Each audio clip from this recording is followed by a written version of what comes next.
श्री रामचरितमानस की रचना करने वाले महान संत गोस्वामी तुलसीदास जी का जन्म विक्रम संवत 1554 को श्रावण शुक्ल सप्तमी के दिन पराशर गोत्र के सरयू पारिन ब्राह्मण के घर में यमुना नदी के किनारे बसे बांदा जिले के राजापुर नामक गांव में हुआ था। उनके माता का नाम तुलसी और पिता का नाम पंडित आत्माराम दुबे था।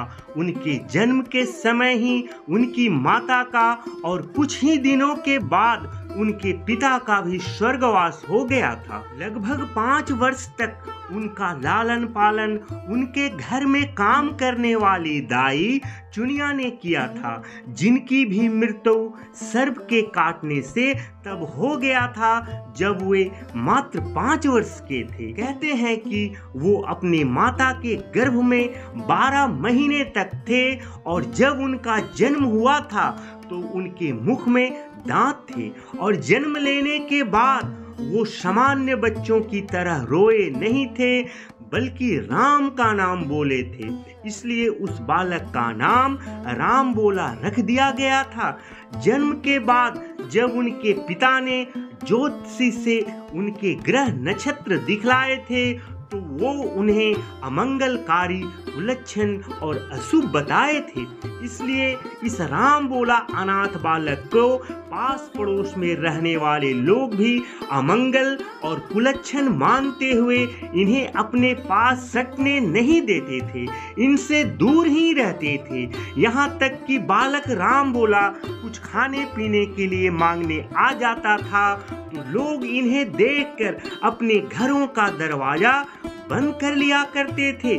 बड़ा ही कष्टमय और दुख से इनका बचपन के दिन निकल रहे थे। जय श्री राम दोस्तों, चैनल पर आपका हार्दिक स्वागत और अभिनंदन करते हुए आपसे वीडियो को लाइक और चैनल को सब्सक्राइब करने के लिए विनती करते हुए वीडियो में आगे बढ़ रहा हूँ। बड़ा ही दुखमय और कष्ट से उनका बचपन के दिन निकल रहे थे। इसी दौरान एक दिन की घटना है। यह राम बोला गांव के ही एक मंदिर की सीढ़ियों पर भूखा प्यासा उदास बैठा हुआ था और उसी दिन उसी मंदिर से पूजा करके गुरु नरहरिदास जी निकल रहे थे और उनकी नजर उस गरीब बालक पर पड़ी। उन्होंने मंदिर के पुजारी से पूछा कि यह बालक कौन है। पुजारी ने सारी बात बता दी। पुजारी की बातों को सुनकर गुरु नरहरिदास जी को बालक राम बोला पर दया आ जाती है और बालक राम बोला से बोलते हैं, हे बालक, प्रभु श्री राम सबके रखवाले हैं, वो तुम्हारी रखवाली करेंगे, तुम उनकी शरण में क्यों नहीं जाता। राम बोला उनसे पूछते हैं कि हे मुनिवर, श्री राम कहाँ पर हैं और मैं उनसे कैसे मिल सकता हूँ और उन तक कैसे पहुँच सकता हूँ। गुरु नरहरिदास जी उसे अपने कुटिया में ले जाते हैं और उसे अपना शिष्य बना लेते हैं। बालक भी अपने गुरु के चरणों में गिरकर प्रणाम करता है। तब गुरु ने उस बालक को भी अपना स्थान दिए और उस बालक का नाम तुलसीदास रखते हैं। अब गुरु नरहरिदास जी की छत्र छाया में तुलसीदास जी पलने और शिक्षा प्राप्त करने लगे। माघ सुदी पंचमी संवत 1561 शुक्रवार के दिन बाबा नरहरिदास जी ने इनका यज्ञोपवीत संस्कार श्री अवधपुरी में सरयू तट पर किए। नरहरिदास जी ने उन्हें गायत्री मंत्र और श्री राम महामंत्र की दीक्षा दी और तुलसीदास जी को मंत्र उच्चारण करने को कहा तो तुलसीदास जी ने बहुत शुद्ध उच्चारण किए। सुनने वाले दंग रह गए। यज्ञोपवीतादि संस्कार करके गुरु शिष्य काशी पहुंचे। यहाँ आचार्य शेष सनातन नाम के एक बहुत बड़े महात्मा रहते थे। शेष सनातन जी तुलसीदास जी की प्रतिभा को देखकर बहुत प्रसन्न हुए और गुरु नरहरिदास जी से बोले, हे मुनिवर, आप इस शिष्य को मुझे दे दीजिए, मैं इसे अपनी संपूर्ण विद्याएं सिखलाना चाहता हूँ, अर्थात वेद वेदांत शास्त्र पुराण और काव्य आदि की समस्त शिक्षा दूंगा और वह आपकी कीर्ति को उज्जवल करेगा। आचार्य शेष सनातन की बात सुनकर मुनिवर नरहरिदास जी प्रसन्न हो गए और तुलसीदास जी को आचार्य शेष सनातन जी के पास सौंपकर चित्रकूट चले गए। तुलसीदास जी काशी में 15 वर्ष तक विद्या अध्ययन करते रहे और अपने गुरु की इन्होंने भरपूर सेवा की। उसके थोड़े ही दिन बाद आचार्य शेष सनातन जी का भी स्वर्गवास हो गया। तुलसीदास जी विधि पूर्वक उनकी अंत्येष्टि क्रिया करके आचार्य ऋण से मुक्त हो अपनी जन्मभूमि को चल दिए। उसी स्थान पर रहकर रामायण और प्रभु श्री राम जी की पावन कथा कहने लगे। उनके ज्ञान के भंडार को देखते हुए धीरे धीरे वही लोग वापस उन्हें अपनाने लगे और जो उन्हें अमंगल कहा करते थे हर कोई उनकी प्रतिभा को देखकर दंग रहने लगे। वे इतने भक्ति भाव से भगवान श्री राम जी की पावन कथा सुनाते थे कि भक्त भी उनकी भक्ति में बह जाते थे। अब वही लोग उन्हें तुलसीदास नाम से पुकारने लगते हैं और राम बोला नाम अब अतीत की बात हो जाती है। धीरे धीरे उनकी ख्याति चारों ओर फैलने लगती है। उनके निवास स्थान से कुछ दूरी पर ही बद्री नाम एक गांव में दीनबंधु पाठक नाम के एक व्यक्ति रहते थे। उनकी एक बुद्धिमती नाम की एक लड़की थी। बुद्धिमती को ही लोग रत्नावती के नाम से जानते हैं। रत्नावती बहुत ही सुंदर थी। एक दिन उनके घर एक व्यक्ति आता है और उनसे बताता है कि उनकी पुत्री रत्नावती के लिए तुलसी से योग्य वर और कहीं हो ही नहीं सकता।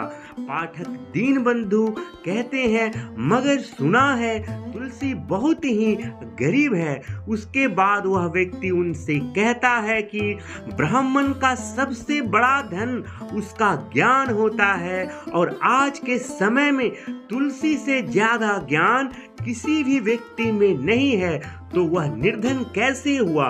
पंडित दीनबंधु को भी उस व्यक्ति की बात सही लगती है, क्योंकि तुलसीदास जी के पास ज्ञान की कोई कमी नहीं थी। और इस प्रकार 29 वर्ष की आयु में राजापुर में थोड़ी ही दूर यमुना के पार स्थित एक गांव में अति सुंदर भारद्वाज गोत्र की कन्या रत्नावती के साथ उनका विवाह संपन्न हो जाता है। तुलसीदास और रत्नावती दोनों का जोड़ा बहुत ही सुंदर था। दोनों ही विद्वान थे और विवाह के पश्चात तुलसीदास जी राजापुर नामक स्थान पर खुशी खुशी रहने लगे। अब तुलसीदास जी को अपना परिवार मिल गया था, बन गया था और वह अपने परिवार के साथ हंसी खुशी रहने लगे। तुलसीदास जी रत्नावती को बहुत प्रेम करते थे, उन्हें कभी अपने से दूर नहीं होने देते थे। इसलिए उनकी सहेलियां अक्सर उन्हें चिढ़ाया करती थी। एक दिन उनकी पत्नी अपनी सहेलियों से मिलकर आई तो वह बहुत गुस्से में थी। तुलसीदास जी अपनी पत्नी से पूछते हैं, आज तुमने वापस आने में इतना देर क्यों लगा दी। रत्नावती कहती हैं कि मेरी सारी सहेलियां कहती हैं मैंने आप पर जादू कर दिया है। यह सुनकर गोस्वामी तुलसीदास जी बोलते हैं, हाँ यह बात तो सच है। आपको बता दूं तुलसीदास जी और रत्नावती से इनको एक पुत्र भी हुआ था जिनका नाम तारक था, लेकिन किसी कारणवश बहुत ही कम उम्र में तारक की मृत्यु सैन्यावस्था में हो गई थी। पुत्र के देहांत के बाद तुलसीदास जी का लगाव अपनी पत्नी से और ज्यादा बढ़ गया था, क्योंकि वह नहीं चाहते थे कि पुत्र के वियोग में रत्नावती दुखी रहे और तुलसीदास जी किसी भी हालत में अपनी पत्नी से अलगाव सहन नहीं कर सकते थे। एक बार रत्नावती के मायके से एक नाई उनके घर पहुंचता है और रत्नावली से कहता है, बेटी मुझे आपके पिताजी ने आपको मायके ले जाने के लिए भेजे हैं। रत्नावती उनसे कहती है, मैं कैसे चल सकती हूँ, इस समय मेरे पति बाहर गए हुए हैं और वह 2-3 दिनों के बाद ही लौटेंगे। तब नाई उनसे कहते हैं, बेटी कल भाई दूज का पर्व है, इस मौके पर आपकी कमी सबको खलेगी। यह बात सुनकर रत्नावती अपने मायके जाने के लिए तैयार हो जाती हैं। लेकिन जाने से पहले रत्नावती तुलसीदास जी के लिए एक खत लिखकर वहां छोड़ देती हैं। 2-3 दिनों के बाद जब तुलसीदास वापस घर लौटते हैं तो रत्नावती को घर में ना देखकर परेशान हो जाते हैं। तभी तुलसीदास की नज़र रत्नावती के खत पर पड़ता है, जिसे देखकर तुलसीदास सोचने लगते हैं कि रत्नावती ने खत लिखा है कि वह शीघ्र लौटेंगी, लेकिन मैं उसके लौटने की प्रतीक्षा कैसे करूं? तुलसीदास के लिए उनका वियोग असहनीय हो गया था। तुलसीदास अपने आप को रोक नहीं पाए और तुरंत रत्नावती से मिलने के लिए उनके मायके के लिए निकल पड़ते हैं। वो अंधेरी रात में ही तेज बरसात में एक बहती लाश को ही लकड़ी का लट्ठा समझकर उफनती यमुना नदी को तैरकर पार कर गए। नदी पार करने के बाद जब वह ससुराल पहुंचते हैं तो काफी रात हो चुकी थी और ससुराल के घर का मुख्य दरवाजा बंद था, लेकिन उन्होंने इंतजार नहीं किया और पत्नी से मिलन की दीवानगी ऐसी थी कि बंद दरवाजा भी तुलसीदास को रोक नहीं पाई। तुलसीदास अपने ससुराल में अपनी पत्नी के कक्ष में प्रवेश करने के लिए दीवार फाड़ने का प्रयास कर रहे थे।